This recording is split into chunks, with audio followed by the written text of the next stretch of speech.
There are two main reasons why the Royal Adelaide Hospital should not be closed and a new rail yard hospital built.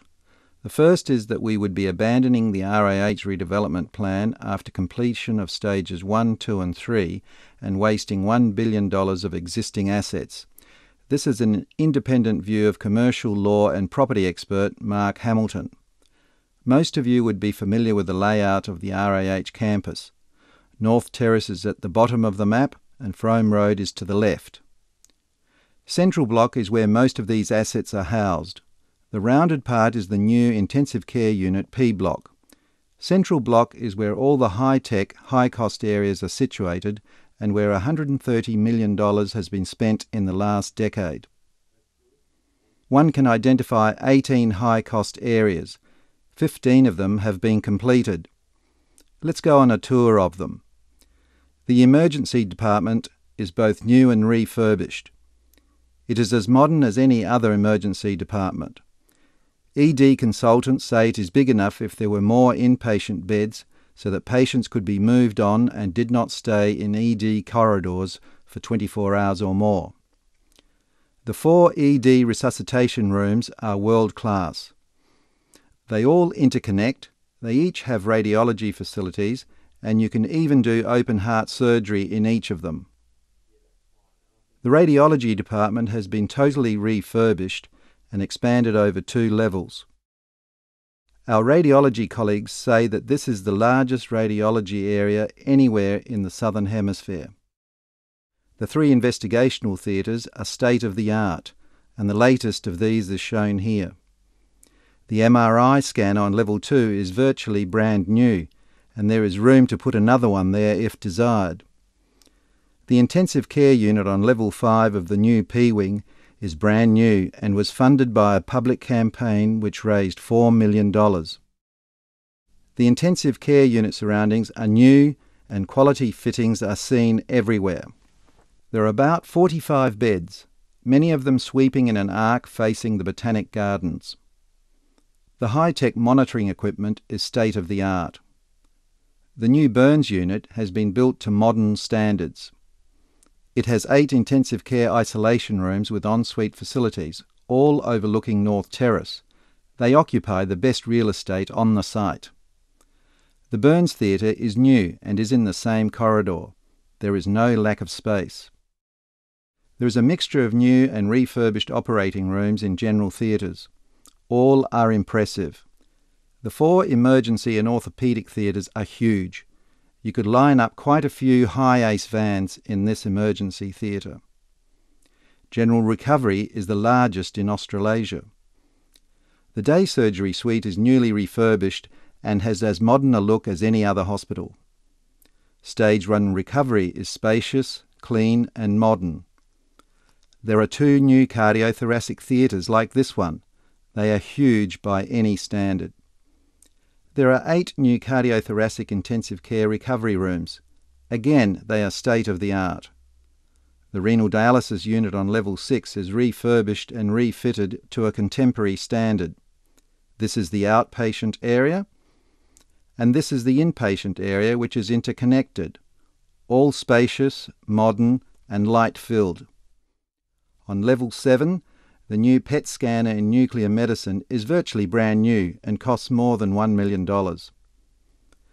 Current refurbishments include spinal unit R4A and B and renal transplant unit on levels 8 and 9 of the East Wing. Spinal unit is being expanded to take up the old burns unit area and will occupy the entire 4th level of R Block. It will be an outstanding new clinical area. The renal transplant unit is being rebuilt on levels 8 and 9 of the East Wing. Note how well built it is with its solid concrete and steel framework. Old-style open wards will be converted to single rooms. This is in a fashion which Minister Hill will no doubt describe as a rabbit warren. Funding has been allocated for further planned refurbishments of the cardiovascular investigational unit and gastrointestinal investigational unit. We all want new wards with single-room accommodation for patients. This was always part of the RAH redevelopment plan, which this government stopped in 2005. We wish to demolish designated buildings and build new wards. Minister Hill says the RAH site is too constrained to build on. 2 doors away from his Hindmarsh Square office, people are building the new Crown Plaza Hotel, which is within 1 foot of both neighbouring properties.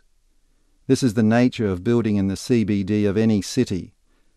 The nonsense of the constrained site argument is further exposed by interstate and overseas examples of new buildings on established hospital sites. The 12-level nurses' residential block of the 60s has been designated for demolition. This would allow new accommodation towers to be built just like this new mathematics and computing science building which is going up on the University of Adelaide campus. That site itself is more densely built upon than the RAH site. There are a number of options for the ward rebuild. The one that appeals the most is the use of the front car park where the Florence Nightingale wards Light and Flinders used to be. The first step is to build 200 new beds on North Terrace and decant R block patients into that new ward block. The residential wing could then be demolished. Then the R block would be demolished. This would then provide a vast space to build 500 additional beds near the Botanic Gardens, which in turn would provide the option of emptying Q and S wards. Attention could then be turned to East Wing, which could also be demolished. This leaves more space for expansion of emergency department and other areas as required. Attention could then be turned to refurbishing empty Q and S blocks up to level 8. Intensive care unit could be expanded through on level 4. After that, Eleanor Harold building could be demolished and new research areas opened up. Proximity to Botanic Gardens would be retained. The rail yard hospital, meanwhile, looks over gravel and steel and is inaccessible along its entire northern perimeter. The cost of new wards is available from Rawlinson's, the Bible of building cost estimators. Current cost per square metre is $4,800.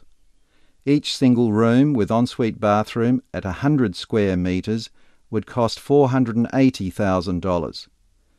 Therefore, 700 new beds would cost $336 million.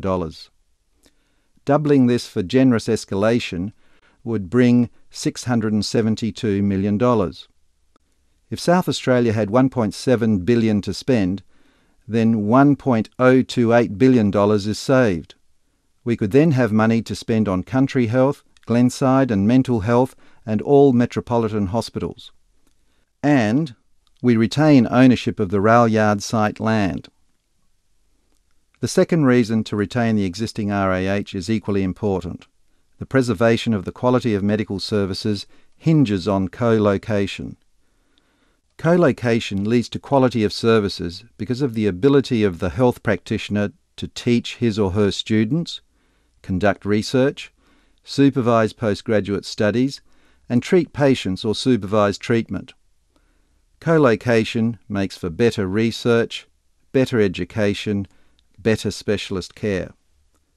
The corollary is that if the shift goes ahead, the standard of medical care will suffer because professors and specialists will be forced to leave the Frome Road environment, which has made RAH a world-renowned health institution. Expressed in another way, the synergies of the precinct are greater than the sum of the individual parts. If you take away the RAH, the medical school will decline, the dental faculty will decline, the University of Adelaide will be diminished, medical research in the Frome Road precinct will decline, the Hanson Research Institute will decline. In this last year, it attracted $35 million in funds, and a staggering 491 papers were published. South Australia's leading clinical, educational and research institutions will surely lose their lifeblood. Verbal reassurances and boasts by this government and its bureaucrats are no guarantee that we will be better off. Look at their record with management of country health, mental health and the administration of our metropolitan hospitals. The affairs of state could be conducted somewhere else, other than Parliament House, even in a tent. But the Royal Adelaide Hospital is arguably South Australia's most important institution, and we cannot afford to take risks with its quality by shifting it. Wisdom, enlightenment, and true leadership are needed to make the correct decision. Health professionals and community experts are uniquely placed to provide all three elements in this debate. 169 years of proven performance should not be placed at risk by disrupting connections between irreplaceable Frome Road institutions. Whatever difficulties are foreseen for health in the future, salvation will not be found in new buildings alone. The existing RAH must not be destroyed.